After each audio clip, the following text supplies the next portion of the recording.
An unannounced trip from Texas to New York becomes incredibly strange for a man named Gary Sudbrink. Strange questions from strange men and a series of phone calls from an unknown entity make Gary question his own reality. You're listening to the Mysterious Brews Podcast, and tonight we bring you the case of You're Being Impersonated by the Other Voice.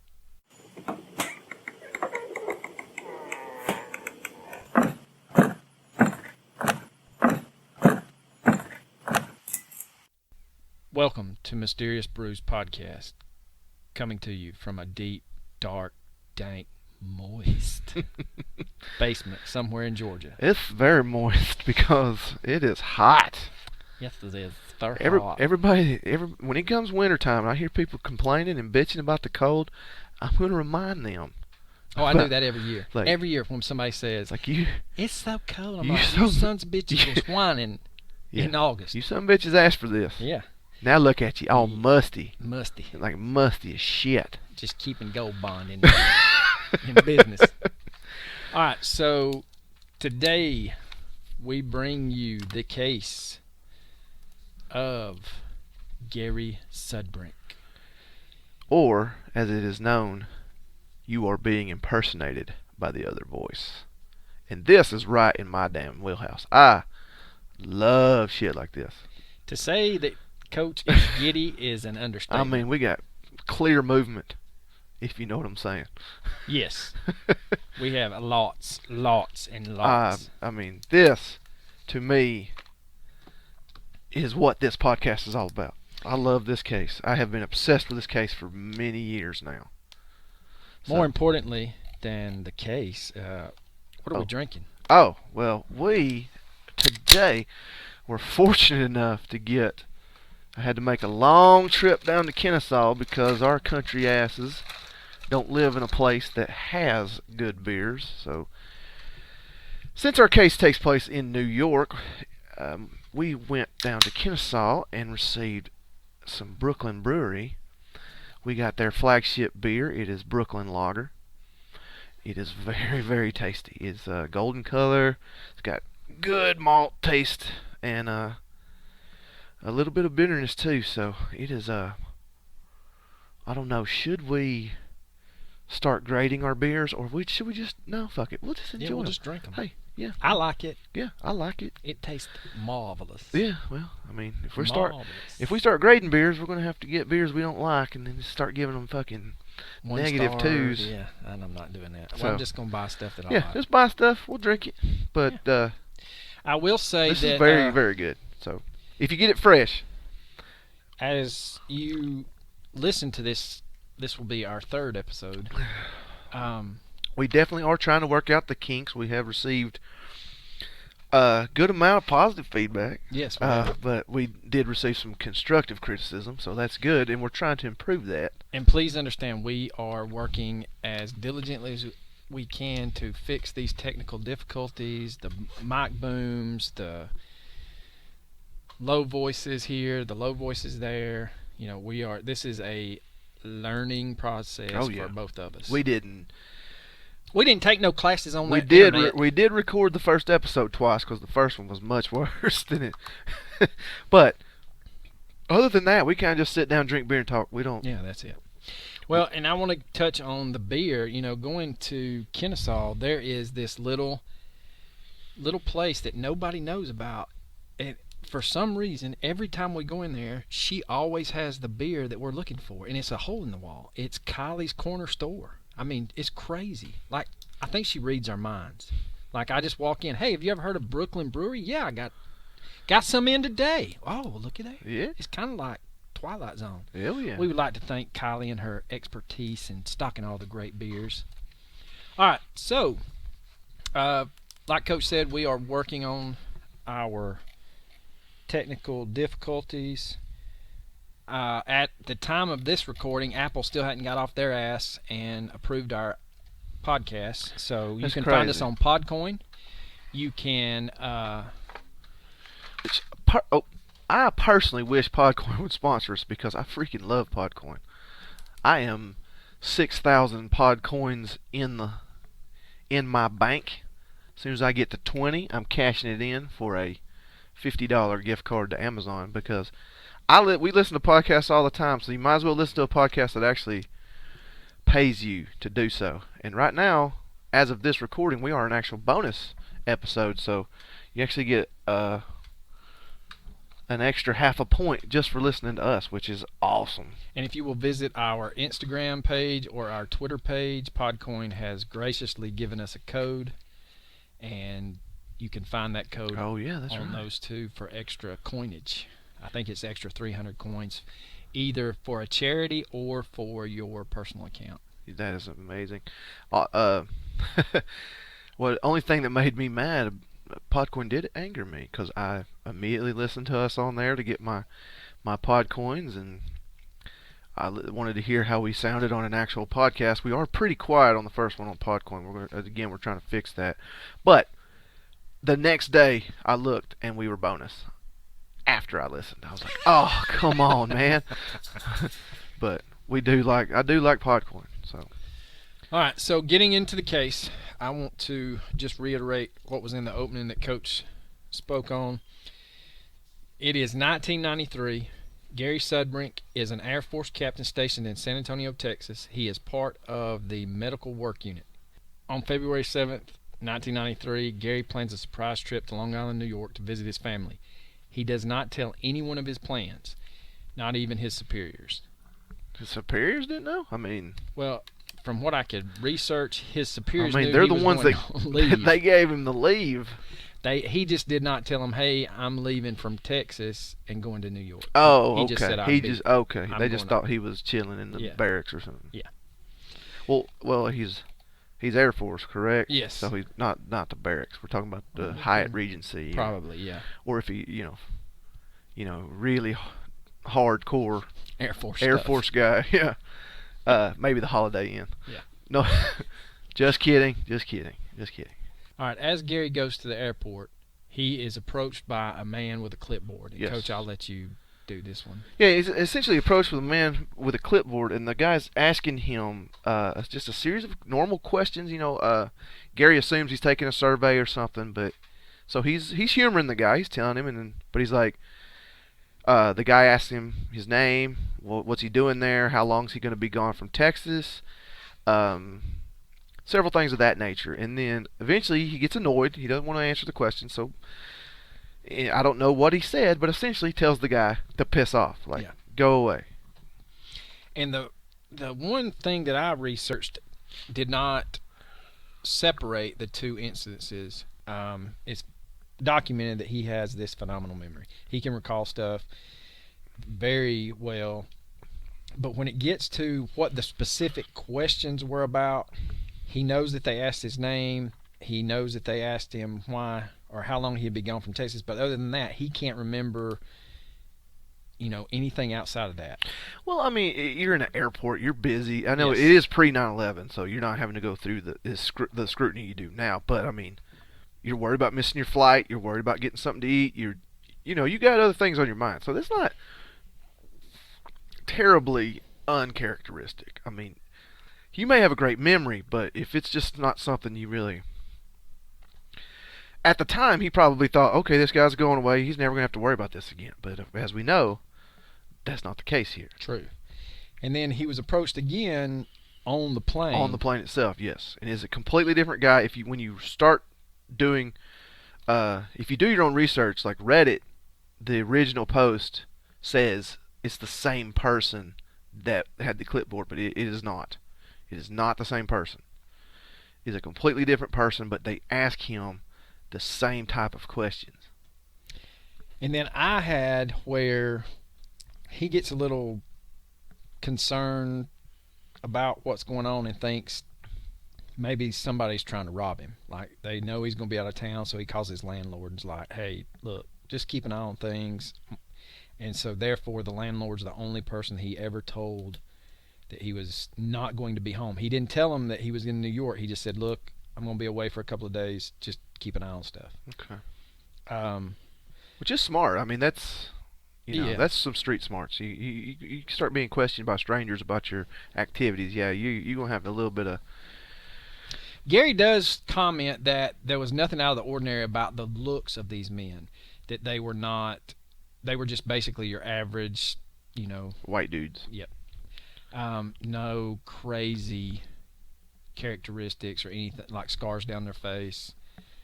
So the next day, February 8th, 1993, Gary and his father meet Cole Bonkevsky. Bonkevsky is the director of Intercontinental UFO Research and Analytics. He was the spokesperson at the 1978 UFO hearings at the UN. They were going to meet with Bonkevsky to discuss a sighting that Gary's father had. Gary did not have a sighting and was just along for the ride. Yeah, that is a new one for me, and I did a lot of research on this. Where did you see that? It's actually the guy that we have to give all the credit to on normalparanormal.org. Yes, definitely. If you want to research this case, that is the one to go to, because that's where I got a lot of mine from too. And I apologize for not knowing the gentleman's name, but he actually did a phone interview with Midnight in the Desert or something like that. There's a YouTube video. It's 25 minutes long. Is his name Justin Bamforth? Yes, that is him. I just looked it up. Yeah, Justin Bamforth. Thank you, sir. Yes, we appreciate you. Thank you. Because without you, we would never have gotten this far. No. But anyway, so after this whole thing with Gary and his father going to meet the UFO research and analytics dude to talk about a sighting his father had, Gary decides to call his longtime friend Mike and let Mike know he's in town. And so Mike says, yeah, man, I talked to you on the phone the other day. And Gary is like, WTF? It was the day before when Gary was actually flying. Yes. So. And Gary was like, no, man, I didn't call you. And Mike was like, yeah, you did. You sounded just like you normally do, but sounded like you were coming down with a cold, like you had a stuffy nose or something. You told me you flew into LaGuardia, but that's not true. It is not true. Where did he fly into, He Coach? flew in JFK. That is right. In New York, there's 2 big ass airports. Yeah. All right, so it was at this time he hears a beep letting him know that there's another call coming in. And this is around 10:30 p.m. As soon... It is actually, yeah, it's right at 10:30 on February 8th, 1993. As soon as he realizes that this is a little odd, he presses record on the answer machine and records the phone call. And so we will let you hear that first phone call. Yeah, it's not he doesn't have it all, because of course who's just automatically starts recording a phone call. But once he realizes something strange, he clicks record. And here's the first phone call. Do you want to speak to him? Sudbrink there. Yeah, who's this? Steven? Are you playing games with me or what? Huh? Steven, if you're playing games, I'm going to kick your ass. So how long are you going to be back from Texas? Huh? You're being impersonated by the other voice. Yeah, this is you, Steven, you idiot. You're pissing me off. You jerk. I'm going to get you on... Let's see what it says. Review. 1 new call out of area. Is Steven out of the area? Are you going to be back from Texas? Wait, say that again? You're being impersonated by the other voice. Wait, hold on. Is Steven out of the calling area or what? What do you mean you don't know? He's in Queens. Who are you talking to? I don't know who the fuck. Hello? Hello? Here's Gary's Sudbrink there.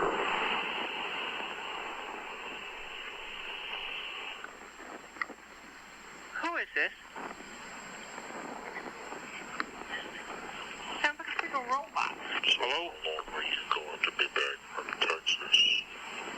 What was that again, sir? You're being impersonated by the other voice.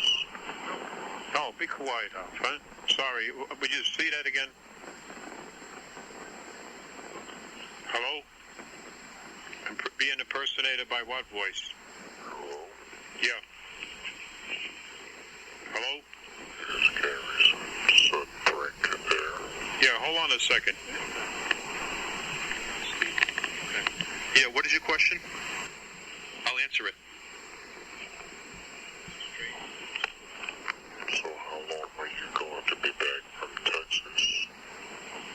How long? You were being impersonated by the other voice. Right. When am I coming back? Is that your question?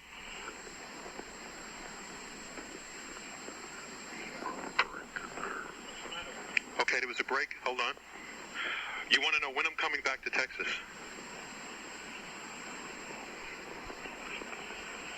Oh, is that your question? So how long are you going to be back from Texas? How long am I going to be back from Texas? That question doesn't make any sense. By the other voice. Okay. I'll be coming back eventually. I can't tell you when. You should know that question, answer to the questions, because you seem to know more about me than I do. You know what I'm saying? Are you an intergalactic person? Are you a space alien? Sounds like he hung up. I can't believe this. He hung up, Gary. See if he comes back. All right, I'll hang up.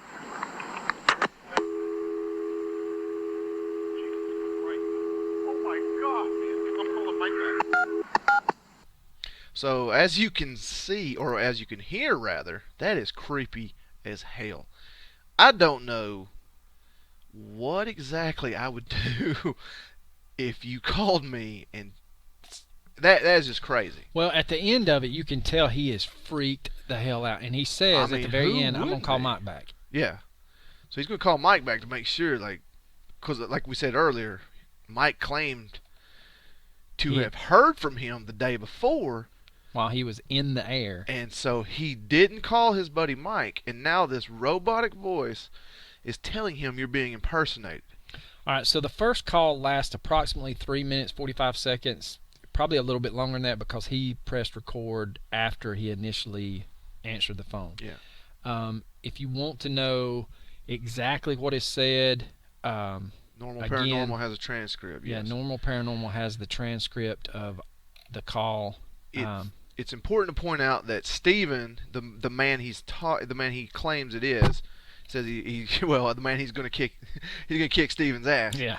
Which you gotta love that New York attitude and accent. But jerk. Steven's actually his brother, and there's an odd. They're not known for pranking each other, but Steven swears that Gary pranked him one time, and Gary denies it. Yeah, a few years prior to this incident. Yes. Steven is on his way to a wedding and tells Gary, "Look, dude, you pulled up beside me and started making all these weird faces to get my attention, and then once I saw you, you just drive off." You just drove off. And Gary claims to have been in Long Island at the time. Yeah, he was in Long Island, and Steven was going to a wedding somewhere in Long Island. But the problem with it is Gary did not have access to a vehicle Correct. at the time. And another WTF moment is Steven describes a car that Gary does own, but it is sitting in a garage in Texas. San Antonio, Texas, to be exact. So, what the fuck with the voice? Okay, so it's clearly a robotic voice, but it's like he's losing steam. He's telling him, you're being impersonated by the other voice. And what other voice? I know the call to Mike, I know, but just the way that is worded, it's not saying, he didn't say you're being impersonated by the other person. Someone is impersonating you. He says, you're being impersonated by the other voice. And the voice says, "How long are you going to be back from Texas?" That is a really weird way to word something. Instead of, hey, how long is it going to be until you get back to Texas? It's like, hey, when you coming home? Like a normal human would say, hey, when are you coming home from When are you coming home from New York? But yeah, and so again, it's almost like, and this gets into MIBs because a lot of claims by people that have had contact with MIBs say that they speak in a robotic type voice. They speak, the jargon and the syntax is a little bit off. yeah, I mean, how long are you going to be back from Texas? That is just that. People don't talk like that. No, not at all. And then it gets real slow. Is Gary Sudbrink there? So it's like he's struggling to talk at times. Yeah. And then the voice says, so again, you're being impersonated by the other voice. So how long are you going to be back from Texas? And you can't towards the end you're like, you can't make stuff out, and then it's Sudbrink there. So it goes on and on and on, and you can tell that Gary is freaked the fuck out at the very end. So that was at 10:30. The first call occurs at 10:30. Yeah, and then at around 11:10, there's another call. There's a second call, and this call is going to be about 3 minutes and 40 seconds, just so you know. Yes, and so this is the second call.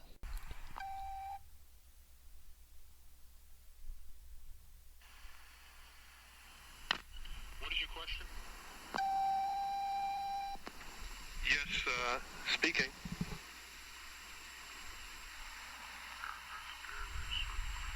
Yes. Could I answer any questions for you?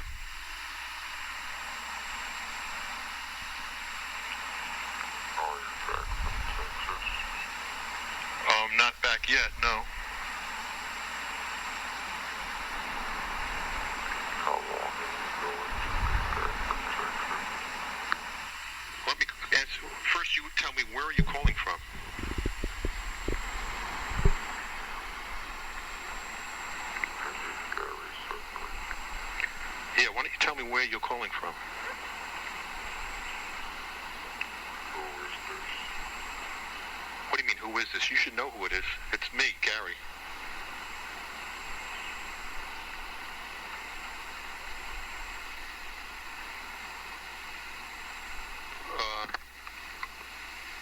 Wait, let me ask you this question. Where are you calling from?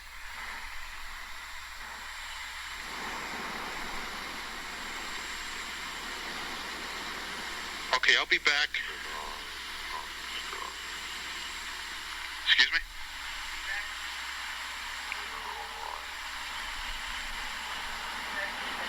I can't hear too well. Yeah, it is a full moon out. That's true. Could you identify yourself?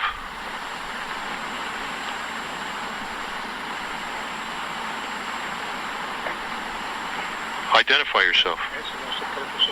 Why are you calling me? Excuse me?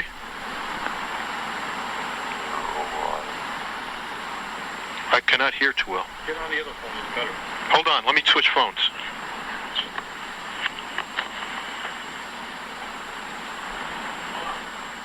Okay. Okay, hold on. Now, who are you?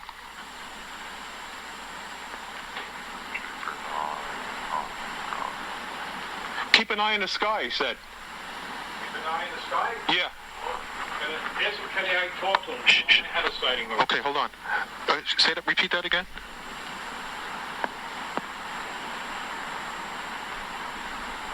Please repeat.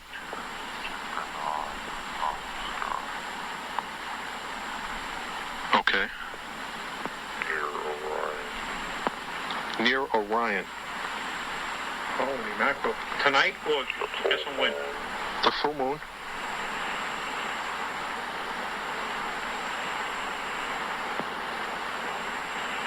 They told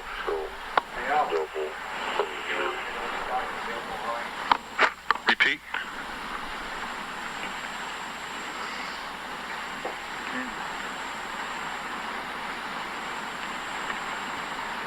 like to talk to him. Okay, repeat last word. I'm hearing static. Tell him I'd like to talk to him. He hung up. He hung up. Hello?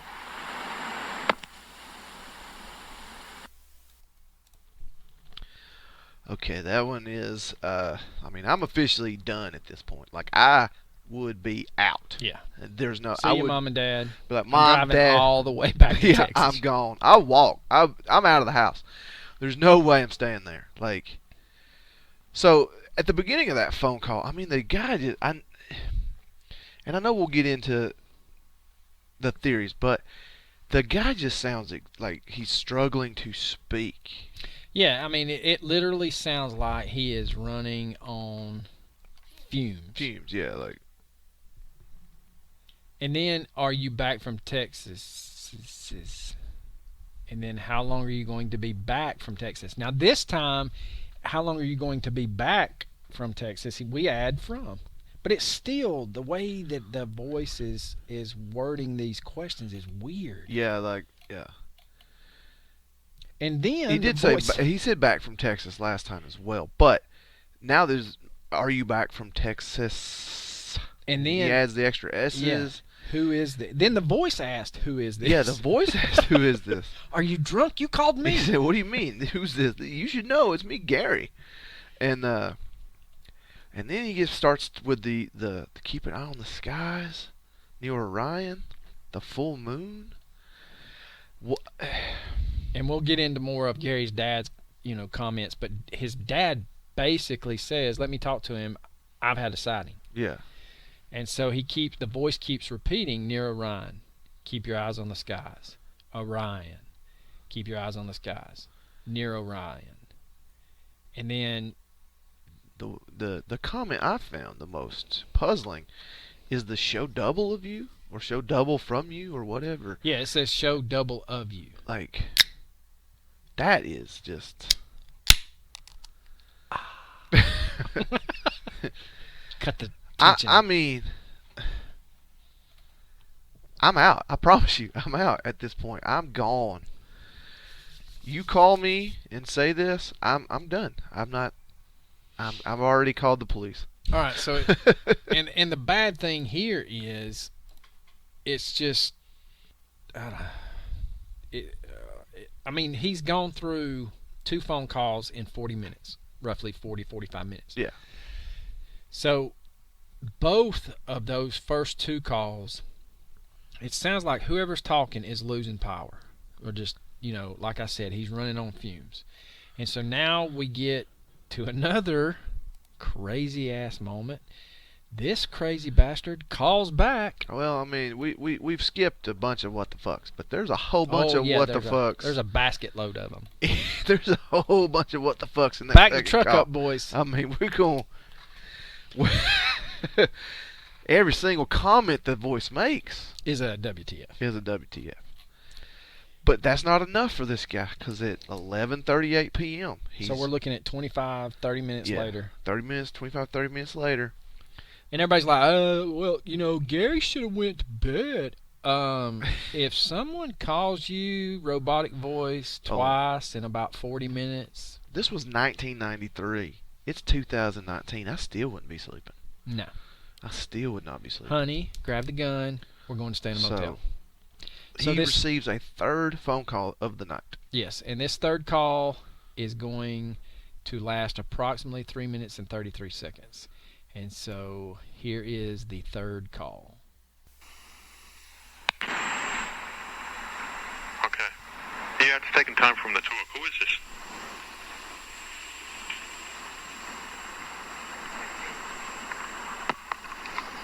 Steven, this is not funny,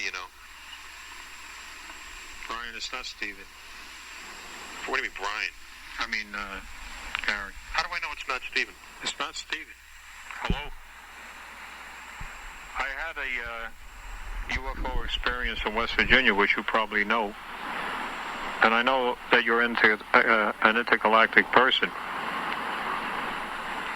Can you speak a little louder? Sir? Can you speak a little louder?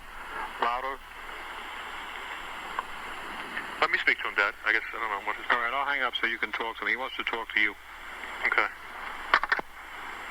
Hello, can I help you? Hello. Yes. Yes, that's me.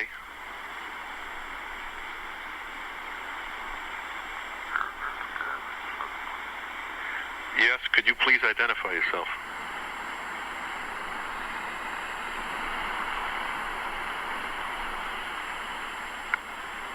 Identify. Oh, you're back from Texas. Yeah, I'm back. I'm in Texas right now.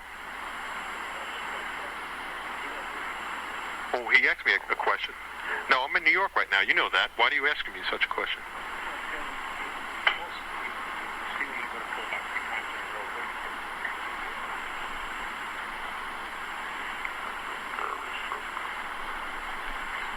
Yes. Stephen, if this is you, I swear to God, I'm going to be pissed. Huh? I'm trying to listen to him. Excuse me?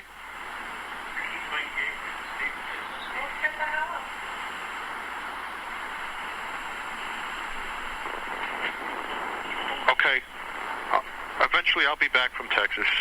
Could you speak more? Please speak more.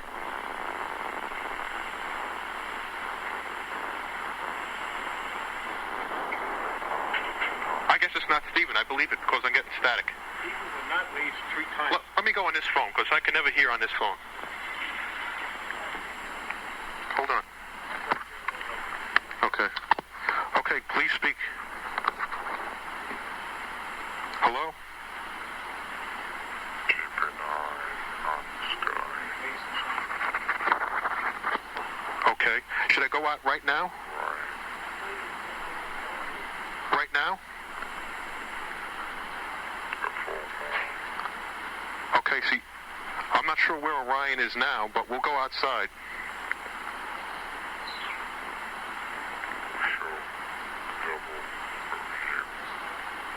It would show double from me. Repeat that again?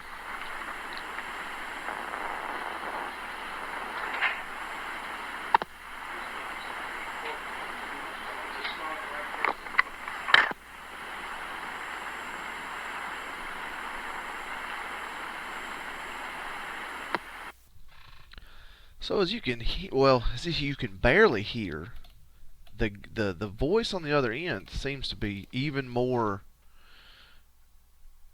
out of steam. Like you can barely hear him for most of it. Like definitely the very beginning, you can't even hear the voice.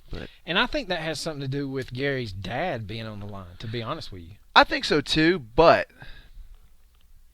yeah, still, another basket full of full of what the fucks.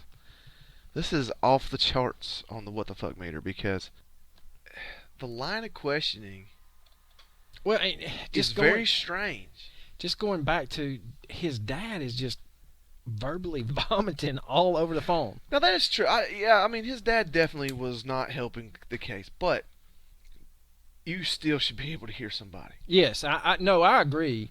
It's just, his dad, and then finally Gary's like, all right, he wants to ask. Which you can't be mad at because you're anyone staying involved with him. Because first of all, he's your dad. Second of all, you're staying with him. And you're getting weird ass phone calls. Of course, somebody's going to be.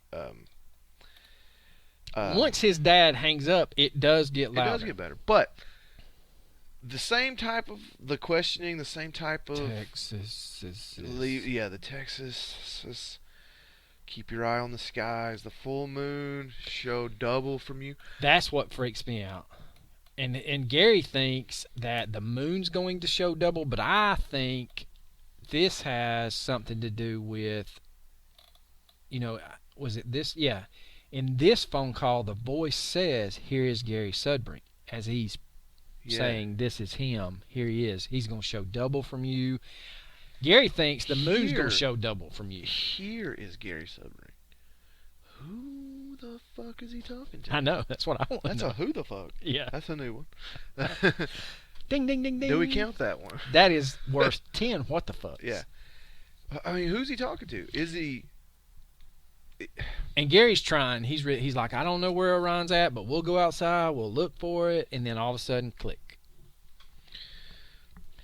So that basically ends the That's that. horrific night of February the 8th, that's- 1993. Always remember that night. And so we're done with it, correct? No. No. No. Oh, before we move on, we might want to point out that who Brian is. Yes, Brian is Gary's older brother.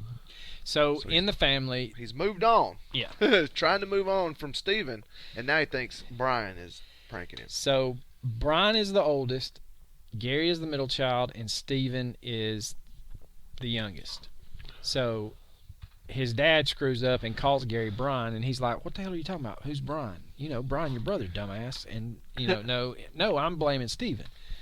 And so, anybody that has a brother or sister, your parents have gone through the whole list of gamut.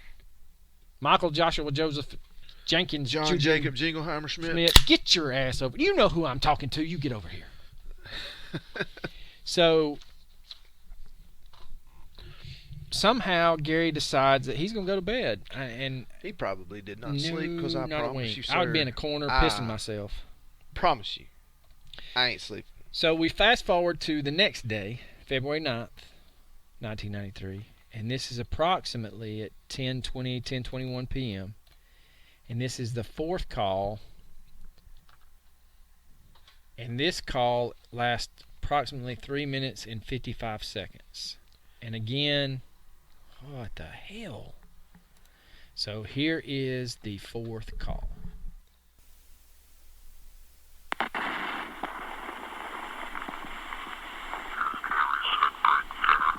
Yes, this is me. Can I speak to you? Can I ask why you're... Yes, can I ask why you're calling?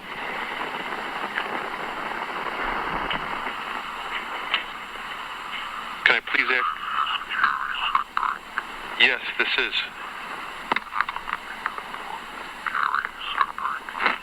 Yes, that is me.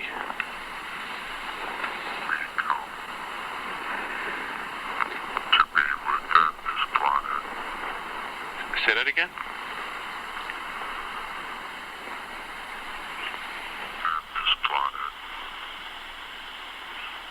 Leave?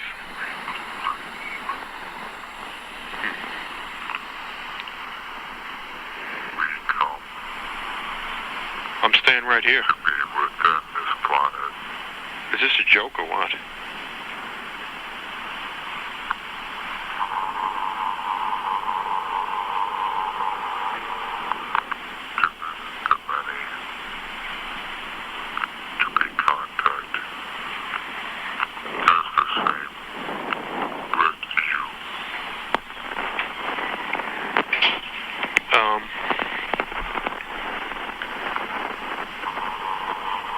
I have to think about that. I'd like to see you.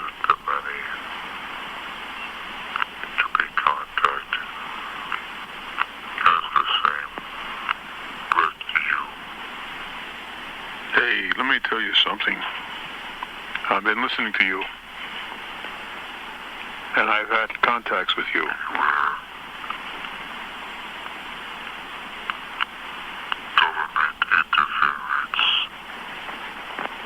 Government interference? You have? Please explain what type of interference.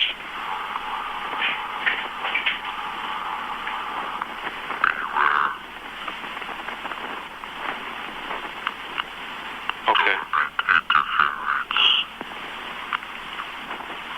Visitations to be disrupted by them. Appears. Sun will rise from dark side of world. No. The sun will rise from the dark side of the moon. Okay, what branch of the government?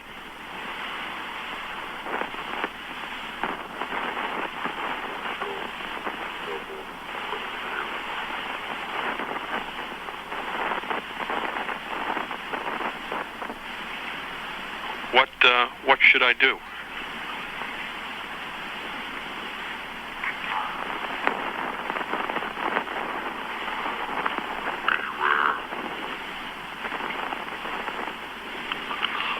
Government interference. Visitation is to be disrupted by them. Okay. Is that good for me or bad? They hung up. Yeah.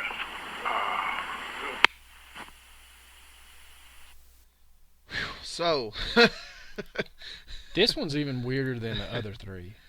yes, this is definitely the weirdest one, and it does happen to be, thank God Almighty, the last one. Yeah. I don't think, personally, sitting here, I could even handle another one, much less if I was Gary himself. It is also the first time you hear what is described as a whirring sound. So, And I think there's 2 or 3 instances. yes, he said after the voice says to visit the many to be contacted as the same with you, you hear a whirring sound and then it repeats. And then, yes, and so on the voice, this time it's a lot stronger, similar to the first call. Correct. There's not as many unintelligible, words or sounds. Yeah, he by the third call on the first night, it definitely seemed like whatever was speaking lost energy, like was just out of steam. Yes. This fourth call happens while Gary's mother's out of the house. And in the house at the time of this call is Gary, his father, and his Uncle Tom. Gary's father had a sighting with his Uncle Tom. Did his uncle have a cabin?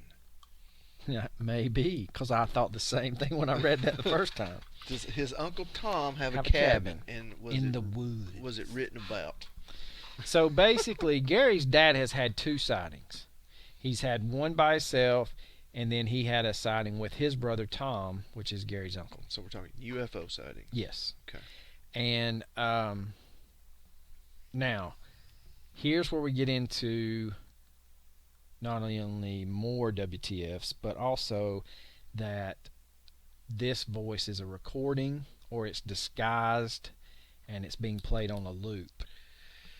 I mean, I think that The whirring sound I is think you a have to red flag. I think that sound has to indicate that it is a recording.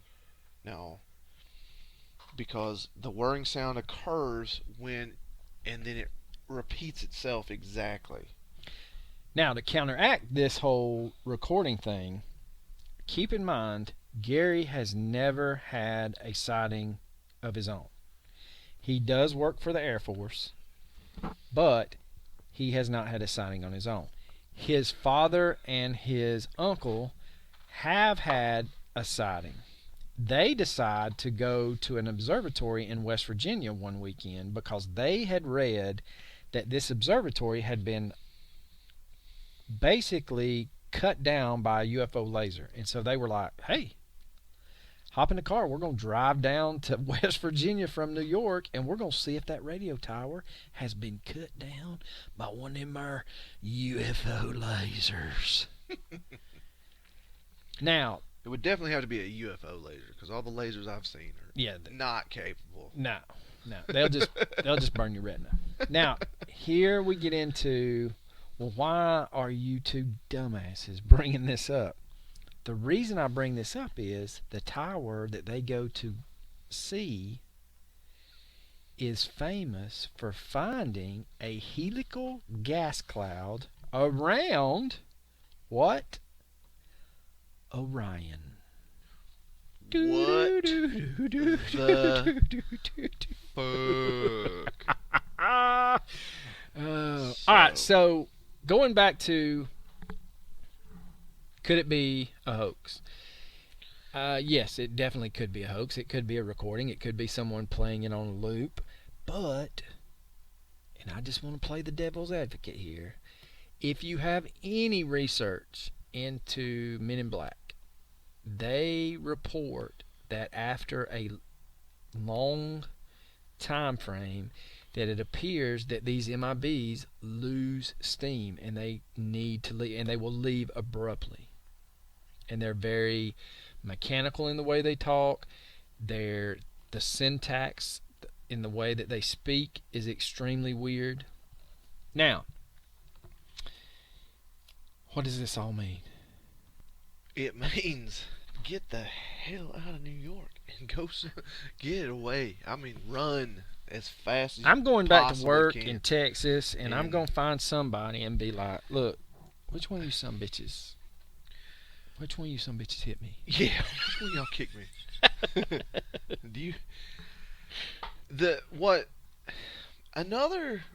What the fuck is the abruptness of it? It's over. It ends. Never happens It again. never happens again. Never. Not one time. So you receive 3 phone calls in one night, and then a 4th phone call the next night, and it never happens again. You don't hear anything ever again. And when this first happened, Linda Moulton Howe investigated it. She presented, I think, the first phone call at a MUFON conference. But Gary has stated to, what was his name? Justin Bamforth. Justin Bamforth actually reached out to Gary and had conversations with him, and Gary told him that the biggest thing that he wonders about is if he had never called Mike to tell Mike that he was in town, would any of this have taken place? Oh, wow. And it makes you think, because once he calls Mike, he knows something fishy's going on, because Mike says, no, dude, you called just yesterday. And then That's interesting. fast forward a couple hours, then the phone calls start. Yeah, and at the very end of the first phone call, he's like, I'm calling Mike back. I got to find out what's going on. And I would love to know if he called Mike back. And I would love to know what conversation that is. conversation was, because that's very true. It was not recorded, but No. man, that's a good question. Would this even happen? I mean, what? All right, so it's again. What Like- Jesus? What the fuck? So Yeah, I don't know. I'm almost at a loss for words. I just can't wrap my head around this. I mean, if we're going to address the fact that even if it's real, is this just a prank? Is it really someone pranking him? And If it is, it was well done. hats off, because I'm gonna stomp a mud hole in your ass. It would have worked. It would have freaked me out. You would have accomplished your goal. And if it is a prank, you just you pass it off. You don't ever talk about it again. But if you hook on to the idea that this is a genuine thing, there are no answers. Honestly, what the fuck's going on? Why is this happening to him? And I guess I hold on to the fact that there's been preceding events in this. There's the case of his little brother saying, look, dude, you pulled up beside me in your car. And he's like, yeah, man, my car's in San Antonio, Texas. and also, if you just want to pass this off as a prank, it's a funny prank. The voice is asking him the similar questions to the 2 people at the airport and on the plane. He has stated that how long are you going to be back from Texas was something that both men asked him. So, are you going to prank this man that far for 72 hours, and you're going to hire 2 strangers to speak with the man? Yeah, this isn't an episode of Punk'd. No. Especially in 93. And so you can say that, okay, well, Gary did this. Those 2 men didn't exist. Gary is the one who set this all up. But here's the thing. Why? And to what end? I mean, to what means? Yeah, he hasn't made money off this. And the only person I know that has even covered this would be, Bamford, that wrote he's written a book that chronicles this along with other things, and then Linda Moulton Howe covered it. And there's another lady, Sue.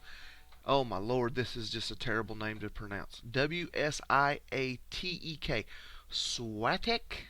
Really?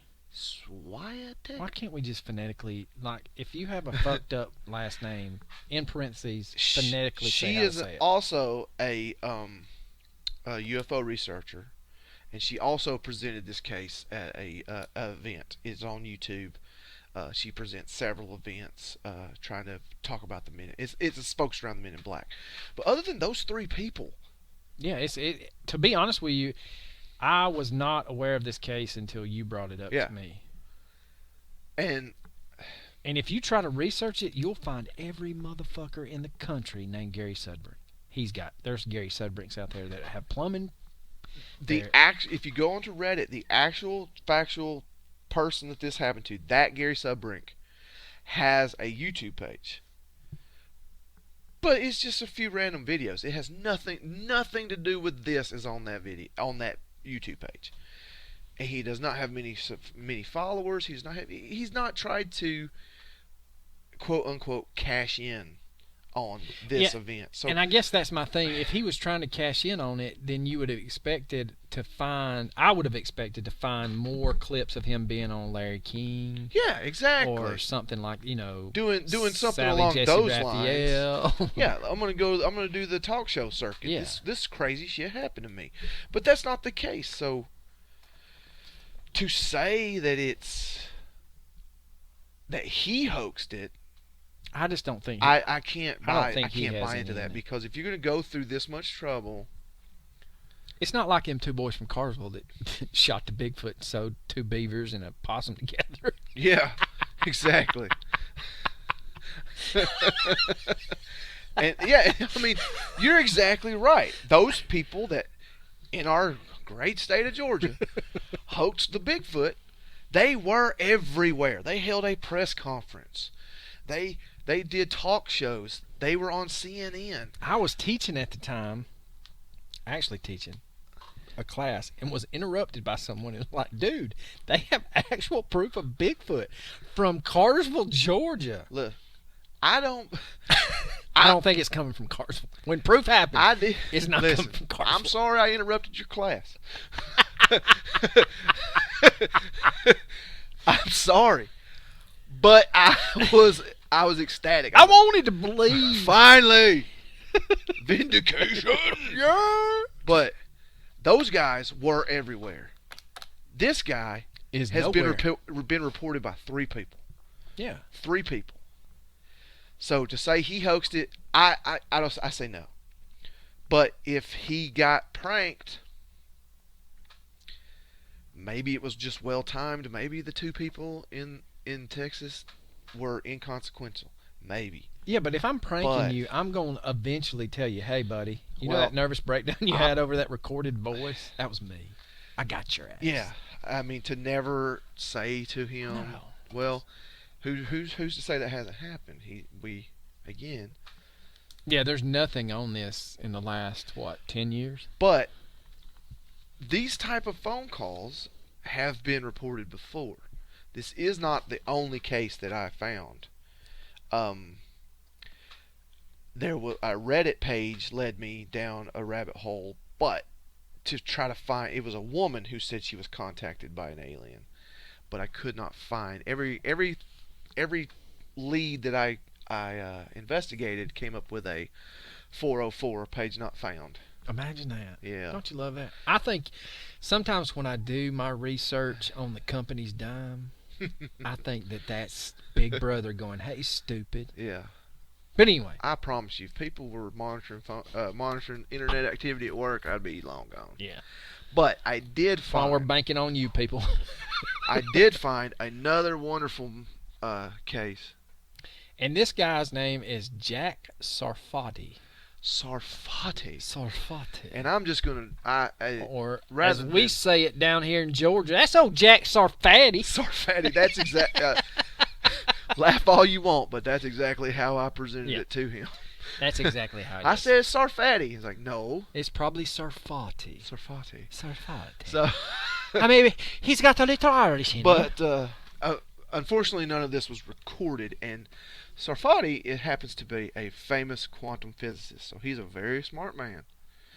And I found on the website stuff.co.nz that he himself has had similar instances, and I'm unfortunately just going to read straight off from the website about what happened to him when he was 13.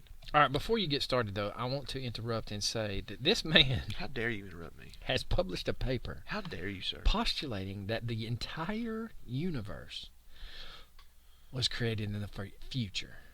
So Wait, say that one more time. Run he that has back on me. published a paper Uh-huh. postulating that the universe, the entire universe, Okay. was created in the future. So to say that he's a famous quantum physicist, he's a brain. What are we doing today, brain? Taking over the world, Pinky. Same thing we do every night, Pinky. All right, so Try to take over the world. now, yes, we will.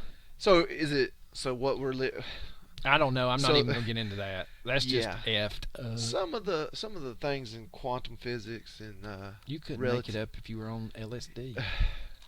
Episode 2. Shameless plug. All right, go ahead. This occurred when he was 13. All right. So he says, and I quote, "I was reading a book on computer switching circuits at home when the phone rang. I answered it and I heard a strange sequence of clunking mechanical sounds. Then a metallic sounding voice comes on the line. A cold mechanical voice is the only way I can describe it. It gives a long series of numbers that I did not understand and then calls me Jack and says that it is a conscious computer on board a spacecraft. It may have said it was from the future, but I am not sure.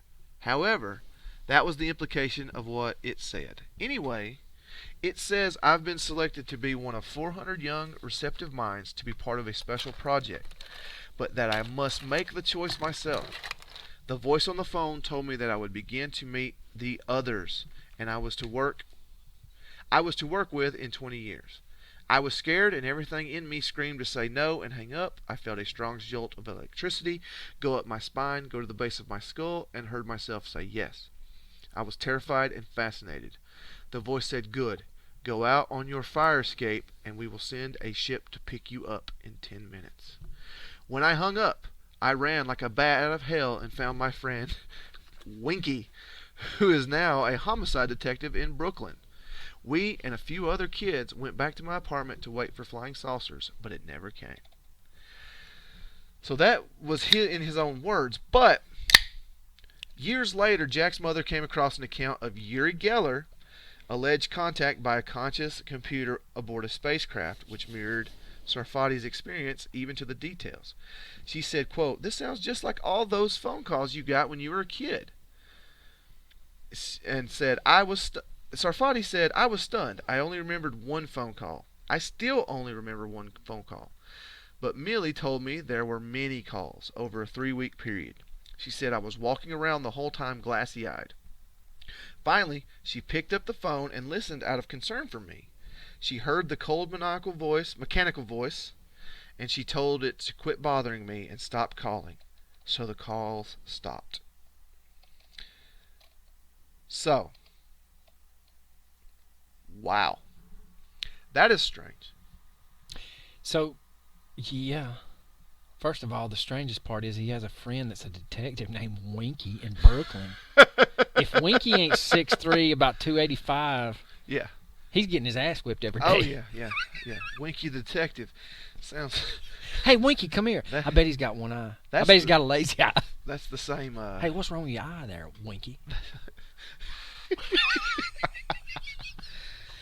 So, it mentioned... I'm just... A little sidebar. It mentioned Uri Geller, who is a famous mysticist or magician or whatever. That He bend them spoons? He claims to be He bent them has spoons. genuine powers to bend spoons, to He done bent them spoons. to find things telepathically and all that kind of stuff. But of course, just like all of them, Guess what? the amazing James Randi debunked All of that shit. all of that shit. Yeah. but people still follow him. So these calls that Mr. Sarfati had changed his life. Okay, so on that same website, it says that not only is he a genius-level physicist, but his theories were used in Terminator 2 and 12 Monkeys and were parodied as the time-traveling Dr. Emmett Brown. My favorite. Back to the Future. Something's got to be done about your kids. Well, I've got to tell you something. I couldn't look at a Volkswagen Volkswagen van that was white, not thinking there were Iranians in there going to gun me down after that movie. Correct. Okay, so the point is this gentleman received similar phone calls from a mechanical voice. So it's not the only case of this happening. But let's get back on track with Gary. What do we think happened? Well, so there's two sides, real or not, real or fake. I feel like from Gary's standpoint, this is real. I agree. I think that if it's a hoax, I don't think Gary's involved. I think it was if it's not real, it is a prank perpetrated on him. I don't think he's involved in it. But let's assume for a moment, because that's the point of this whole damn thing. Well, hold on now. You know what they say about assuming. Well, let's do it. Okay. Let's make an ass out of you and me. I do it every day. Every day. Every day. Out of me? You make an ass out of me every day? Every damn day. Every day. All right. So let's assume it's real. Let's talk about it from that aspect.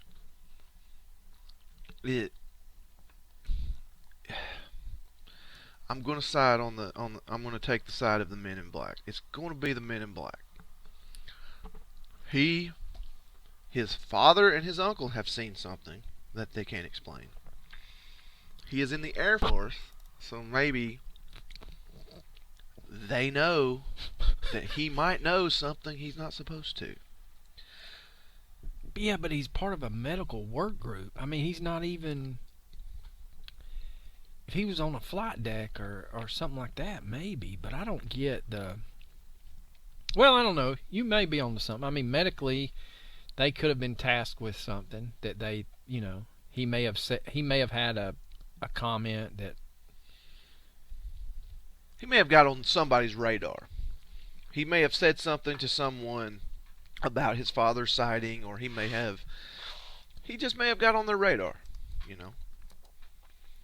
But the two gentlemen in the airport, like he said, were very normal people. Yeah, they didn't stand out there. They're not your typical MIB types. If you know anything about the MIBs, you know that they are, for lack of a better word, weird as shit. Yeah. They typically have no hair. They typically talk in weird... very pale. Yeah, very pale, have weird mannerisms, talk in a way that's not normal, so... To be so secretive, they tend to stand out when you experience them in real life. So that I am curious to know what the two people in the airport, who do they work for? What was the airport and the airplane? What was the point of that? And what was the meaning of the actual calls? I mean, they're clearly... Most MIB cases, they are receiving a clear warning to stop that you did not see this. Yeah. Do not speak about it again, or else. And that's just not what is happening here. He is getting very cryptic messages, even telling him to keep, look into the skies, look near Orion, and so. Even if it is the Men in Black, it doesn't fit the stereotypical contact with the Men in Black. So, what else could it be?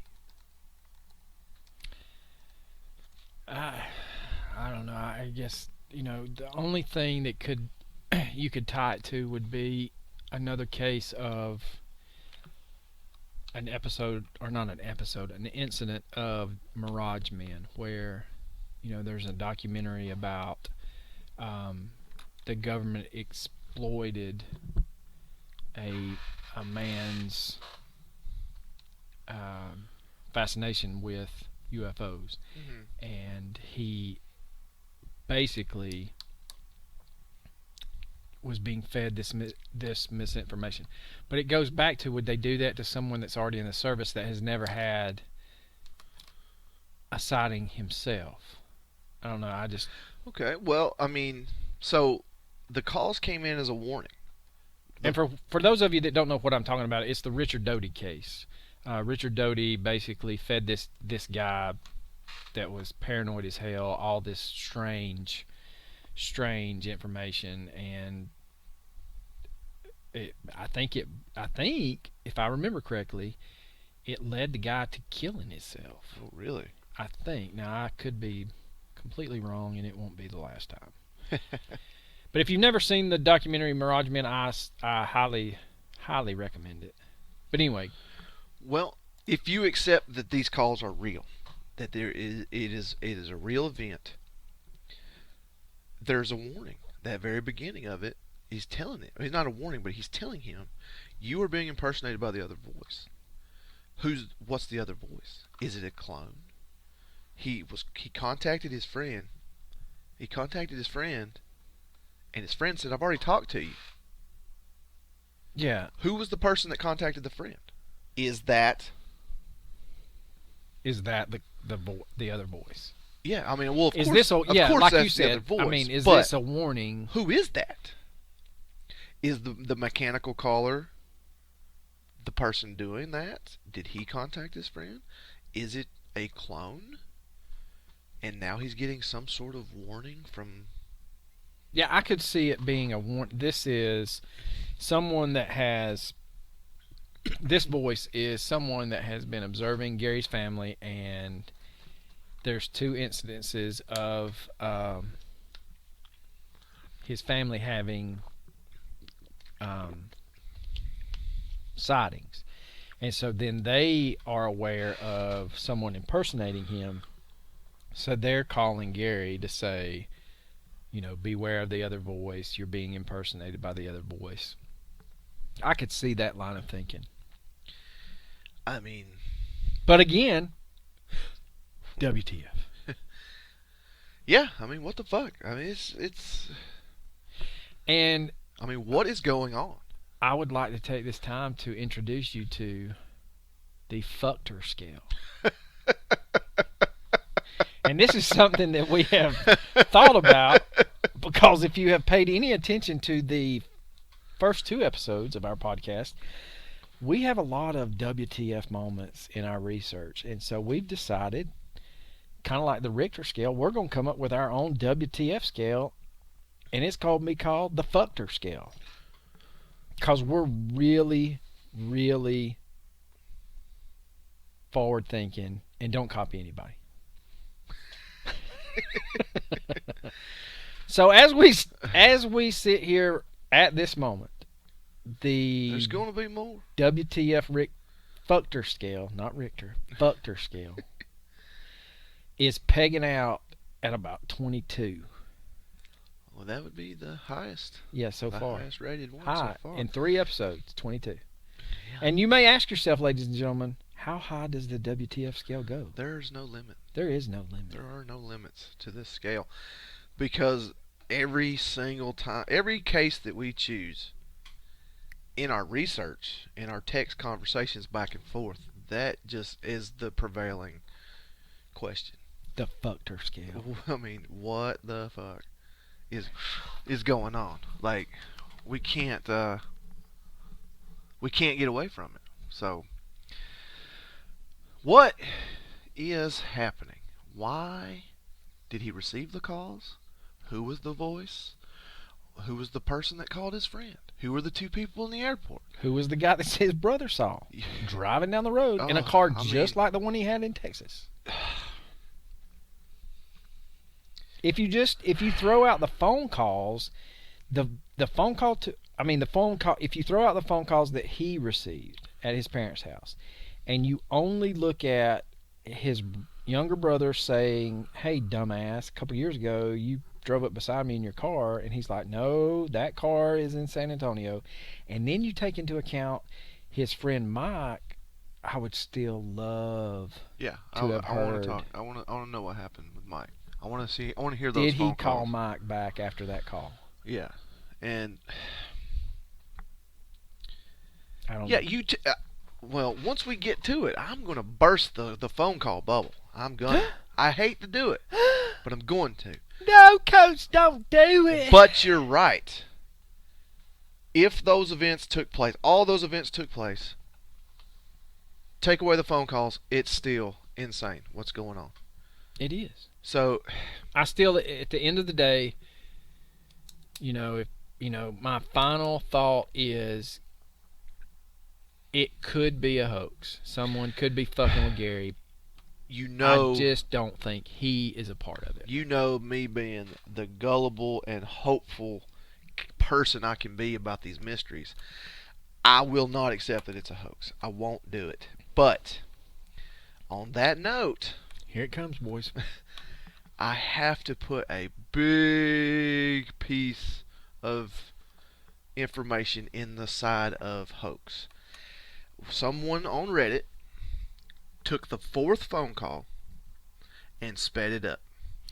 Why not all 4 of them? I don't know. I wish they did all 4 of them, because I would like to hear the 3rd phone call where he's very quiet. Yes. And you just barely can hear him, and he seems so out of energy. I would love to hear that phone call sped up. But all we have is the 4th phone call sped up, and when you speed it up, the voice on the other end no longer sounds mechanical. No longer sounds like a robot. It sounds very normal. So take a listen to this. Yes, this is me. Can I speak to you? Can I ask why you're... Yes, can I ask why you're calling? Can I please ask... Yes, this is. Yes, that is me. We come to be within this planet. Say that again? Within this planet. Leave?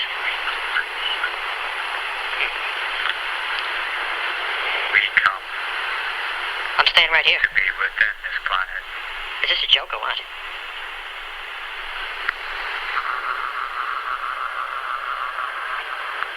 To visit the many. To be contacted. As the same with you.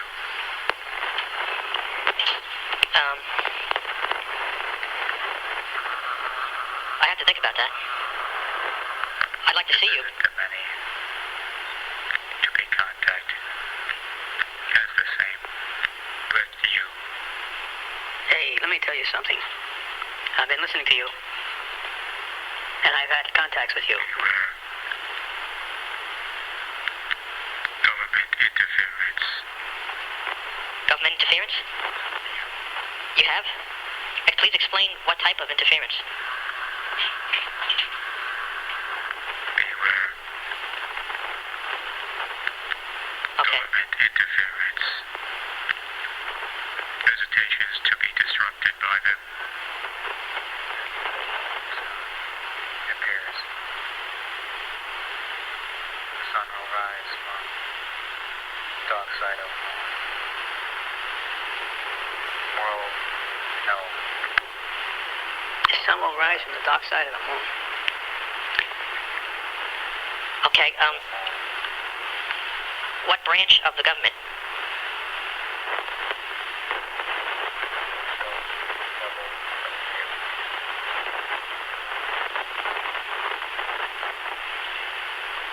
What should I do?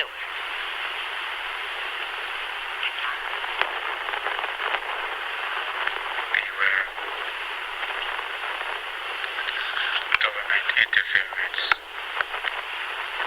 Visitations to be disrupted by them. Okay. Is that good for me or bad? They hung up.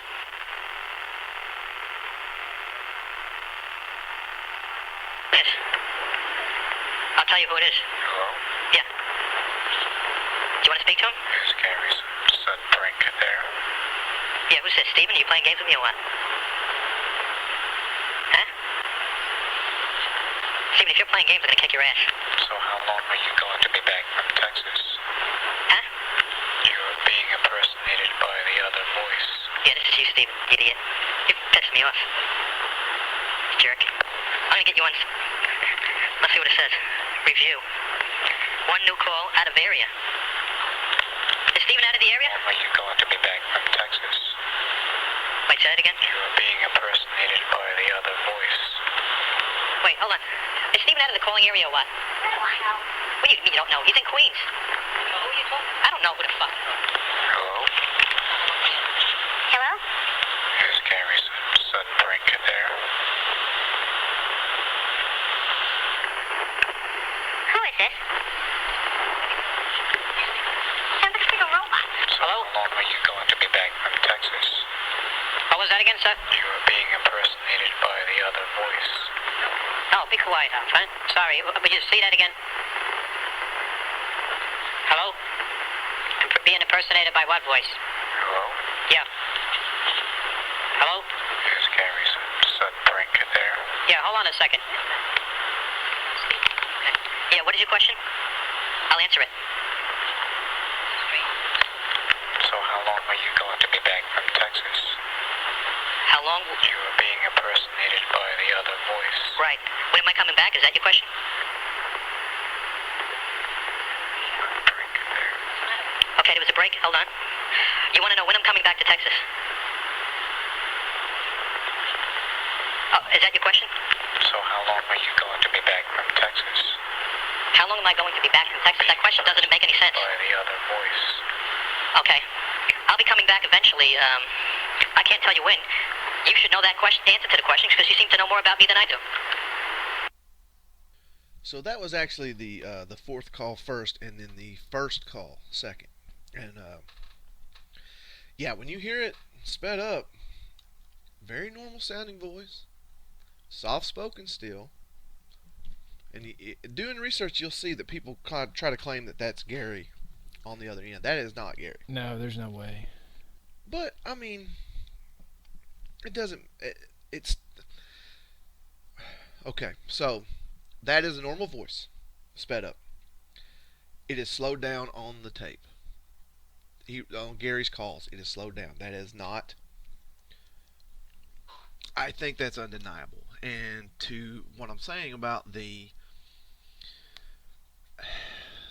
I don't even like entertaining the idea of a hoax. I don't like it. I am visibly uncomfortable saying that this might not be true. But you have to point out that this is February, 8th? 8th and 9th, yeah. 8th and 9th, 1993. Something came available at Toys R Us on November 20th. Teddy Ruxpin? 1992. No, but I did have a Teddy Ruxpin, and I love that damn thing. My brother had one. I He had love the little bug that went with it. Don't get me off track. Okay, I'm sorry. I've had too many of these Brooklyn. If you start getting me off track, we'll have a damn toy show before you know it. Sorry. Join us next week for our Teddy Ruxpin podcast. Right after our Laverne and Shirley. Yeah. We're just branching off. But November 20th, 1992, a movie is released that I saw in theaters twice. Twice? Twisted? And to go along with that movie, they released a toy at Toys R Us. And ladies and gentlemen, Home Alone 2, Lost in New York premieres. And the Talk Boy. The Talk Boy becomes available at Toys R Us. What is special about the Talk Boy, you might ask? Well, it is a recorder with a microphone, and it has a special feature. And that special feature is the ability to change your voice by slowing it down. We're going to have to readjust the Fuchter scale. That's 23. So, if you are going to hoax someone, if you're going to prank them, and you don't want them to recognize your voice,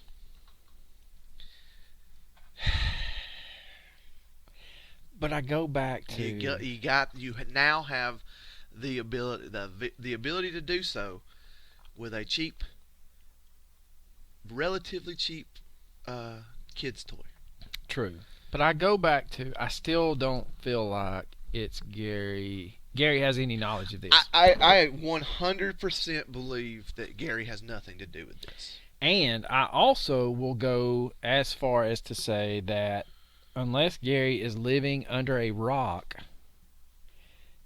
that someone has not sent him the Reddit link that shows this sped up call to ask him, hey, do you recognize this voice that has been sped up to normal speed?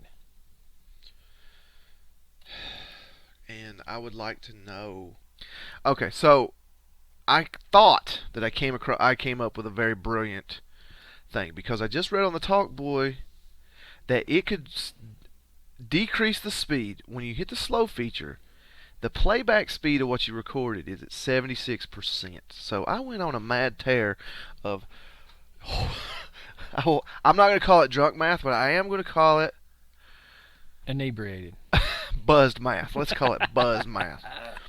So I furiously scribbled on this piece of paper, and I figured out that when you listen to the fourth call sped up, it comes in at a time of 2 minutes and 47 seconds. The original call is 3 minutes and 55 seconds. That is a difference of 68 seconds. Which is 28% difference. And if you look at the Talk Boy, it will reduce the normal speech to 76%. Yes. So we're looking at a plus or minus. The playback speed of the original call, it is a difference of 28% between the sped up call and the regular call. The Talk Boy should only be able to reduce your speech by 24%. So if we're making a big assumption that whoever is behind this just hit play on the Talk Boy and let it play, that doesn't match up. Now, did he or whatever hit stop? But okay, and rewound when the whirring sound? But the whirring sound was on the third phone call? No, it was on the fourth. The only time we physically hear the whirring sound is on the fourth phone on the fourth phone call. But my thing is, if you're going on the hoax theory, then you have to say that if I'm the hoaxer, I have recorded all of these questions, all of the whole transcript of what the voice says. Yes. I've recorded all of that. Yes. And then somehow I'm so inept at fast forwarding, pausing, rewinding, whatever, away from the phone receiver that I can rewind, fast forward to the next one that I want. Is it impossible? No. Is it improbable? Yes. Because I want to say, if you are hoaxing this, you are not going to have that kind of mechanical recording technology at your disposal. Because if you do, then you've got a lot of fucking time on your hands, and you are a bored son of a bitch. Well, that's true. But the fact that it's a 4% difference, I am certainly in no condition to try to do this math. But when we account for the whirring sound, it's only evident in the fourth phone call. That's the only time you hear it. And it's only two instances. Yes. And when the whirring sound occurs, he repeats himself. Yeah, but is it long enough to rewind it and repeat itself? I think so. Is that enough to make up that 4% difference? Is the rewind? No. Is the rewinding? It's 3 seconds tops. But we're talking. Here's what I 3 minutes and 55 seconds. Yeah, but here's what I have realized in doing this podcast and editing all of our bullshit. There is a lot of time. There's a lot of speech that occurs during an actual second of recording. Mm-hmm. So if we're talking about a plus or minus of, I'll even give you 8 seconds, that's not going to give you the percentage that you're looking for. Okay, according to my math, 1% of 3 minutes and 55 seconds is 4 seconds. Okay? So, to make that up, What was the line that was to repeated? make up it was he said Are you we back? no, he said to visit the many, to be contacted as the same with you. And then you hear whirring, That's 2 seconds. and to visit the many, to be contacted as the same with you. He repeats it. 2 seconds. Okay. And so he does say, beware government interference. You do not hear the whirring. Yes, you do. You hear. He says, beware government interference, and there's whirring sound on the line. And then he says, beware government interference. He repeats himself. So You said 1% was 4 seconds. 4 That's seconds. So we're talking possible. 16 seconds to make up that difference. And this is hard. I don't think we're going to do any more math. No more math cases. No. But no. But so I still don't think a total of 16 seconds needs to be made up to put that in the exact time frame of the Talk Boy. So it's possible that it was. But probable. Probable? It leaves If you'd had 3 beers and said, "Hey man, let's go fuck with Gary," But at hey, my son got this new Talk Boy the other I day. mean, honestly, I'm gonna fuck with Gary. well, I apologize. no, I just. What's the thought process behind somebody going this elaborate? maybe it is. Maybe it's Steven though. I would love to hear Steven's voice. Because when you hear that voice, it is True. definitely not Gary. It is not Gary. But I will go as far as it's not even a New York accent. You know who we need to bring in on this? Our boy Hodge.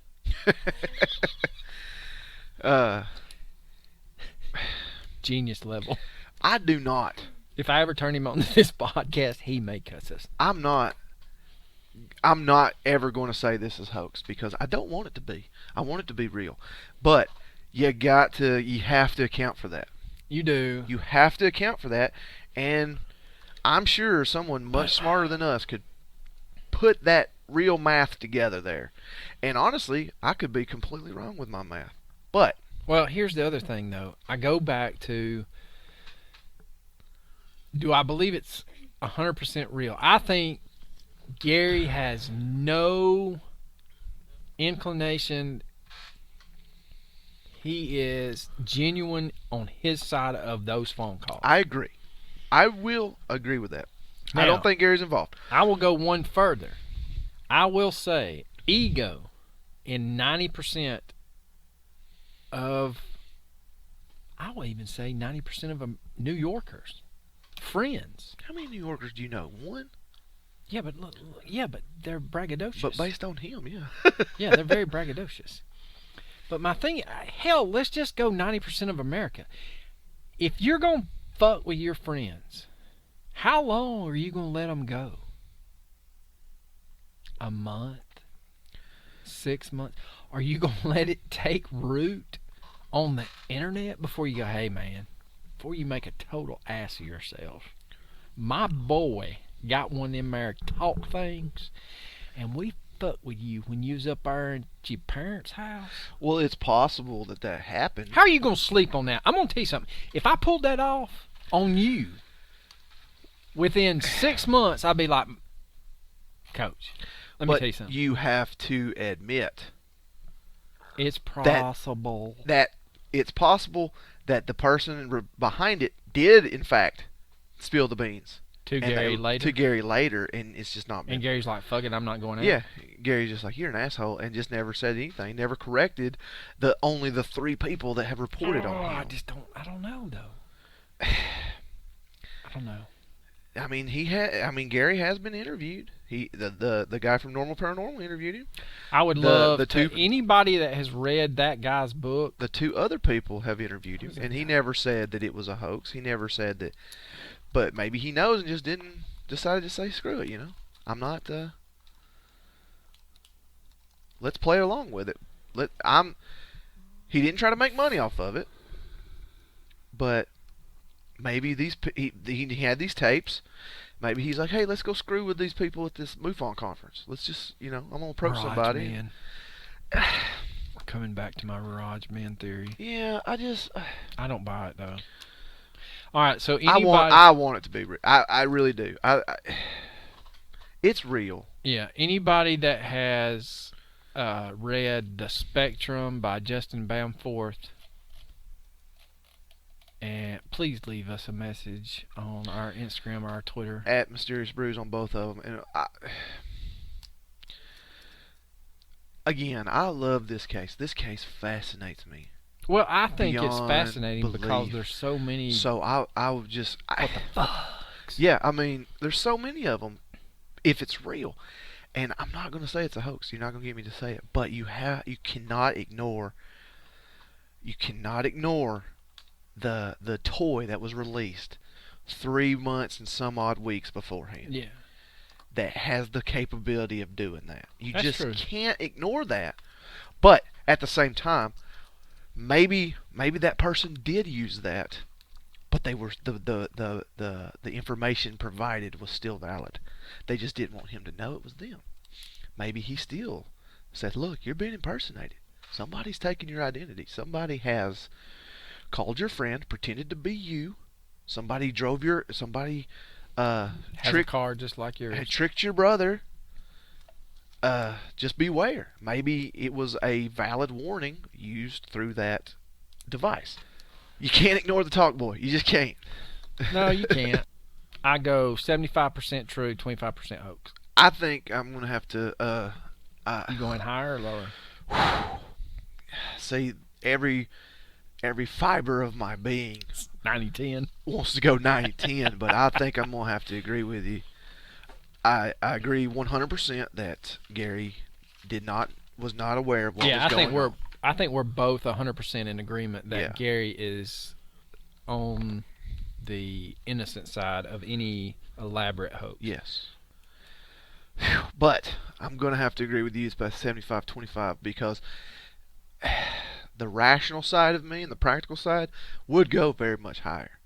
But the hopefulness and the Yes. childlike wonder inside of my soul will not accept hoaxes. They just won't. Everything's real to me, damn it. It's still real to me, damn it. Don't you dare tell him Santa Claus ain't real. Don't you do it. But if you're still with us and you do enjoy this podcast, please, we are very passionate about this. We do love this. We are trying desperately to make it better. Constructive criticism. We is would what love we're some asking for. constructive criticism if you will contact us on our Instagram or Our Twitter. our Twitter, both at Mysterious Brews. Please give us some feedback. I mean, if you want to troll, that's fine. We'll take that too. But if you have some sort of idea that you could give us to make it better, or If you have any recommendations on products that we should be using, if you have... and you would like to donate those said products, well, I was going to say, if you have a case that you think would be entertaining for two fucking rednecks in rural Georgia to talk about in far greater length than my wife would approve of, yes, mine too. please let us know and just give us a holler. And I would probably say it's on my list. I don't know. The format of the way we choose topics is we both have very different tastes in what we find fascinating. So the first episode, I was fortunate enough to choose the topic. Last episode, Arlo chose it. And today, again, this was mine. So we will be covering one of his. Honestly, if someone presents me on Twitter or Instagram. Yeah, we're not getting any love on Twitter. No, God, no. Please follow us on Twitter. I'm in charge of the Twitter. He's in charge of the Instagram, and he is kicking my ass right now. I have a whole 6 followers. So please look us up on Twitter and let me know. If someone does, I honestly think if someone goes out of their way to let us know, it may not be the next couple episodes, but we might stop the presses. Yeah, we might put you on the fast track. And put you on the fast track and do your episode very soon. But I will say people did enjoy our pronunciation of Loyola. I still can't do it. Loyola. Loyola. Loyola. Yeah. Yeah, we spent We a whole... still can't say. Yeah, we spent a whole... We paused it and spent a whole 4 minutes trying to figure that shit out. But they did appreciate it's just tongue-tying. two retards. Okay, so let's wrap this up. That was politically incorrect. Please follow us on Twitter, Instagram, and please give some feedback. We'd love to hear from you. But again, we always leave you with recommendations. I think that's a good thing. Try to spread out the love for other people doing podcasts, YouTubes, whatever, My recommendation this week, along with Coach's, we have a double whammy, is please visit normalparanormal.org, and it's the creepy calls from a strange entity. He does a phenomenal job on this case. I would recommend Midnight in the Desert, YouTube. It's on Darkness Radio / Midnight in the Desert. You can find them at midnightinthedesert.com. It is a syndicated radio show. So, it's a radio show. Radio show. It's approximately 25 minutes. They interview Justin and about this case, and he does an extremely wonderful job. So, to take a page from Coach's book, I just jumped on the YouTube train. Man, that's my expertise, bro. You stay off my thing. I am well established 2 episodes in that I'm the 2 episodes. I'm the YouTube guy. So I'll just get off our... Back off my turf, sir. Okay. My recommendation comes from YouTube. Shocker there. And it is Night Terrors. It is the page Night Terrors with your host, Bill Madden. Oh. He releases videos every Thursday, and he tells of strange stories. He tells of time travelers, the treasure of Oak Island, the mystery of Tupac, digging up giants. He's got so many things. The last thing he did was the UFO crash in Texas, Aurora 1897 of Ned the Alien, which we may in fact cover. Because of that video itself, I put it on my list. I'd never heard of it before. You've never heard of that? I'd never heard of Ned the Alien. Seriously? I really hadn't. And that's amazing. It's a good video. It is. But what fascinates me about the man is just how he talks and how he presents it. He just stares you right in the face. Stone face, doesn't change his tone, doesn't change anything. And he's got a wonderful speaking voice. So check that out if you like weird stuff. But if you don't like weird stuff and why mysteries, the hell are you listening to us? How can you be this far into this podcast? So That's right. This is right up your alley. So give him a like, give him a follow, and check out his stuff. I'm looking at his page right now, and every single video it says I've watched. I've watched every single video he's ever put out. Every single one of them. So give him a like and follow, please. I am Arlo, and that over there is the man, the myth, the legend, the coach. That'd be me. Deuces.